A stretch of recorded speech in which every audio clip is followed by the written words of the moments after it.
Si tu es quelqu'un de plutôt ambitieux dans la vie, tu dois forcément avoir eu des journées où ta tête fourmillait d'idées, des projets que tu pourrais lancer ou plus simplement des choses que tu as envie d'accomplir. Séparément, ces projets ne semblent pas si difficiles que ça à lancer, alors tu en commences un, puis deux, et puis tu reviens sur le premier. Mais ça n'avance pas comme tu voudrais, donc tu lances un troisième projet. Et au bout de quelques mois, tu te rends finalement compte qu'aucun de tes projets n'a véritablement avancé. C'est comme ça que tu te retrouves à abandonner, toi qui avais pourtant plein de bonnes idées. En bref, tu t'éparpilles trop, ça te saoule et t'aimerais bien savoir comment bosser efficacement sur un projet sans t'éparpiller. Déjà, il faut que tu saches d'où part cette soudaine envie de lancer 100 000 trucs à la fois. Ça peut être lié à plusieurs facteurs, mais c'est pour moi dû en partie à deux choses principalement. Un boost de motivation qui va te donner confiance en ta capacité à venir à bout d'un projet, et ou une envie soudaine de rattraper ton retard sur les autres que tu considères en avance par rapport à toi. En gros, tu essayes de passer niveau 1 à 50 en un mois, là où pour tes potes, ça leur a pris des mois, voire des années. Pour le boost de motivation, difficile de lutter contre. Parfois on est dans la hype du projet et c'est très difficile de refuser à se lancer. Je conseille quand même de ne jamais te lancer direct dans un projet sur un coup de tête, c'est juste un coup à se briser l'ego. Attends au moins un jour avant de te décider, ça t'évitera d'agir sous le coup de l'émotion. Et en ce qui concerne ton envie de rattraper les autres, ça peut se comprendre. Mais encore une fois, si tu te lances direct sous le coup de l'émotion, en l'occurrence sous la panique, ça ne va rien amener de bon. Et bizarrement, je connais personne qui aime taffer sous le coup de la pression, encore plus quand il s'agit de bosser sur son compte. Mon premier conseil pour éviter de s'éparpiller, c'est donc la raison. Si tu prends du temps à réfléchir à tes idées au préalable sans te presser, tu peux dire adieu aux 3/4 des projets qui te semblent bons sur le coup mais qui s'avèrent finalement être une perte de temps considérable.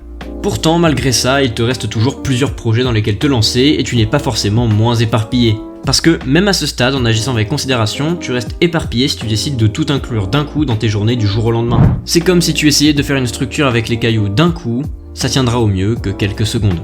Je ne vais rien t'apprendre ici, mais pour arrêter de s'éparpiller, le mieux reste d'y aller petit à petit. Une pierre à la fois, un projet à la fois. Et une fois que ta pierre est suffisamment stable, tu peux en rajouter une deuxième, etc., etc. Attention, ça ne veut pas forcément dire que tu dois avoir terminé un projet pour en commencer un autre. Juste que ton projet précédent doit suffisamment bien être ancré dans ta routine pour pouvoir supporter l'arrivée d'un nouveau. Néanmoins, j'avoue que ça reste plus facile à dire qu'à faire, et surtout très lent comme méthode de progression. On n'est pas un robot monofonctionnel qui ne peut faire qu'une tâche à la fois. Ce qui peut arriver lorsqu'on s'efforce d'y aller petit à petit, c'est d'avoir l'impression de ne pas en faire assez, d'avoir en gros l'impression de glander. Et alors, tu te retrouves à passer d'un extrême à un autre pour compenser le temps que tu considères comme perdu. Tu te remets à mettre toutes les pierres d'un coup, et forcément, ça ne tient plus. Il existe plusieurs méthodes pour t'éviter d'en arriver là. Déjà, tu peux commencer par noter à la fin d'une session de travail tout ce qu'elle t'a apporté. Est-ce que tu as affiné telle ou telle compétence? Est-ce que tu as bouclé une étape importante de ton projet? Note tout ça sur un cahier ou un ordi, qu'importe, et tu vas voir, ça va faire le même effet qu'une barre d'XP qui se remplit petit à petit. C'est jouissif, et en plus, ça te motive à te lancer dans une session de travail, donc c'est tout bénef. Ensuite, pour en faire plus que tu ne le devrais sans jamais t'éparpiller, tu peux placer certaines étapes dans ton projet comme des loisirs. Je m'explique. Dans mon cas, j'ai lancé cette chaîne YouTube dans le but de me construire une bonne commu sur internet. J'ai commencé avec 2 sujets bien préparés, un planning de sortie et tout le bazar pour finalement me prendre un gigastock. Parce que j'avais juste pas le temps de gérer mes études, des projets pro en parallèle et YouTube. Alors, pour ne pas abandonner le projet sans m'éparpiller ou faire des périodes de rush, il a fallu que je revoie ma façon de produire mon contenu. Je me suis mis à considérer mes séances d'écriture non plus comme des passages obligés de ma journée, mais comme des moments de détente après les cours ou après la salle. En bref, mes séances d'écriture n'étaient plus des tâches à accomplir sur un agenda, mais des moments de détente après une journée passée sur d'autres projets.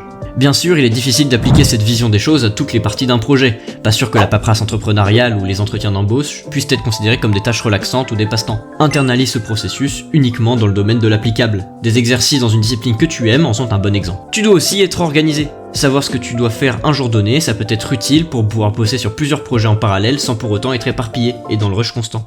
Alors, ça ne veut pas dire que tu dois devenir un emploi du temps sur pattes et refuser tout ce qu'on te propose parce que ça ne rentre pas dans ton emploi du temps. Le mieux reste quand même d'avoir un emploi flexible car tu culpabiliseras dans un premier temps beaucoup moins de ne pas avoir fini une tâche à telle heure et surtout ça va te permettre de profiter de la vie sans pour autant n'avoir rien fait de ta journée. Perso, je me note ou visualise les tâches que je dois accomplir avant la fin de la journée et j'ai quartier libre pour mon orga. Le tout, c'est de finir avant la fin du temps réglementaire. Et comme pour l'ultra-rigidité, cette méthode a bien sûr des points noirs. Pour faire simple, trop de rigidité égale plus de productivité mais moins de temps pour soi, et trop de flexibilité égale moins de productivité et plus d'éparpillage, mais plus de temps pour allouer aux autres. À toi de cook à ta façon pour trouver la formule qui te convient. L'organisation, c'est pas une science infuse et on a tous des façons différentes de bosser. Certains aiment travailler jusqu'à tard le soir et d'autres le matin. Point. Enfin, mon ultime conseil pour ne pas être éparpillé, c'est de ne littéralement pas être éparpillé. On a tendance à paniquer très vite lorsqu'on voit le bazar dans notre chambre, c'est pareil pour ton esprit. S'il est en bazar, tu vas vite te déconcentrer de tes tâches et finir par abandonner. Je pourrais te dire de faire de la méditation avant de te mettre à bosser comme littéralement tout le monde sur YouTube, mais en vrai, je trouve pas forcément que ce soit une méthode opti. Pour moi, la méditation, c'est plus dans un mood de détente et repos que travail et tryhard. Alors pour t'y mettre, sans perdre ton intérêt, je te conseillerais plutôt de faire physiquement ce que tu dois faire dans ta tête, à savoir ranger. Tu peux ranger ton espace de travail, qu'il soit réel ou virtuel, avant de taffer. Ça peut être ta chambre, comme ton bureau ou ton ordi. Le but, c'est de se mettre en jambe avec un truc pas trop difficile à faire, mais qui nous met dans une ambiance de travail. Et je sors pas ça de nulle part, c'est admis dans la communauté scientifique que ranger aide ton cerveau à se mettre au boulot. Après, ça peut aussi limiter ta créativité. Encore une fois, à toi de faire ton cocktail pour avoir le meilleur des deux mondes entre bazar et rangement. En bref, pour éviter d'être éparpillé, suis ta raison plutôt que tes émotions. N'essaie pas de tout faire d'un coup, mais essaye d'y aller étape par étape. Organise-toi sans sacrifier ta vie sociale et surtout visualise tes progrès pour ne pas te décourager après 2 tentatives infructueuses. Allez, salut.